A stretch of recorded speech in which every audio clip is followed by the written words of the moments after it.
বিশ্ববিদ্যালয়ে যে কোটার ব্যাপারটা আছে সেটা নিয়ে ছাত্রদের কোনো রকমের দাবি দেওয়ার আগেই আমরা কিছু পদক্ষেপ গ্রহণ করি, একটা কমিটি তৈরি করে দিই।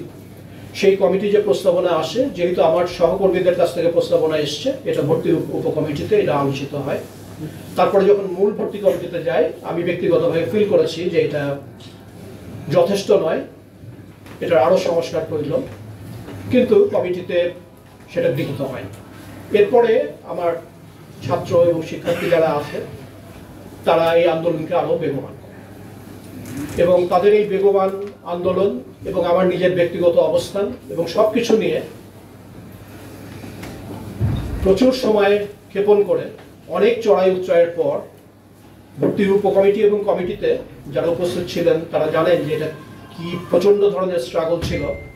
প্রবলি একমাত্র রাজশাহী বিশ্ববিদ্যালয়ের উপাচার্য হিসেবে আমি যে ঝুঁকি নিয়েছি এটা আর কারো পক্ষে নেওয়া অত্যন্ত কঠিন হতে পারে, কিন্তু আমি নিয়েছি। কিন্তু দেখা গেল এটিও আমি যেটা বলছিলাম যে আমাদের চিন্তা ভাবনা এবং সবকিছুর ভিতরে যে সমন্বয়হীনতা, এটা রাতারাতি কেটে যাওয়ার নয়। এটিও ছাত্রদের অন্তত একটি অংশের কাছে গ্রহণযোগ্য হল, এবং তারা এটা নিয়ে আবার নতুনভাবে আন্দোলন শুরু করলো, এবং সেই আন্দোলনের প্রেক্ষিতে আজকে আমরা এই সংকটময় একটা মুহূর্তে আছি। আমি এখানে দাঁড়িয়ে, এখানে বসে দ্ব্যর্থহীন কণ্ঠে একটা কথা বলতে চাই, আমি 1% কোটারও পক্ষপাতী নই।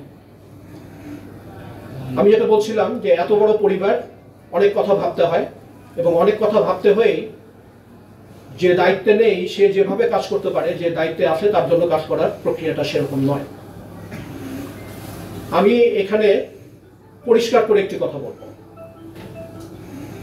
প্রক্রিয়ার ভেতর দিয়েই রাজশাহী বিশ্ববিদ্যালয়ের পোষ্য কোটার সম্পূর্ণ অবলুপ্তি এবং সেটার জন্য যা কিছু করণীয় সেটা করার ব্যাপারে আমি আমার অঙ্গীকার ব্যক্ত করছি। আমি এখন যে জিনিসটি আমার ছাত্রদের কাছে চাই, এবং এটা তাদের দিতে হবে, তাদের ভিতরে যদি শ্রদ্ধাবোধ, মানবিকতা থাকে, তাহলে যে 100 জন মানুষকে 10 ঘন্টার বেশি সময় ধরে আটকে রাখা হয়েছে, 200 নানান বয়সের নারী পুরুষ, তাদের প্রত্যেককে সসম্মানে বের হয়ে যাওয়ার সুযোগ দিতে হবে। এটা নেগোশিয়েবল না।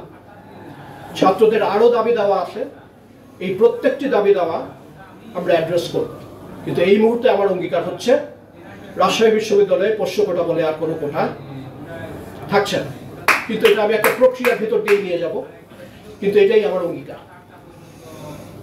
অনেকেই সোশ্যাল মিডিয়াতে আমার অঙ্গীকারের ব্যাপারে সন্দেহ প্রকাশ করেছে।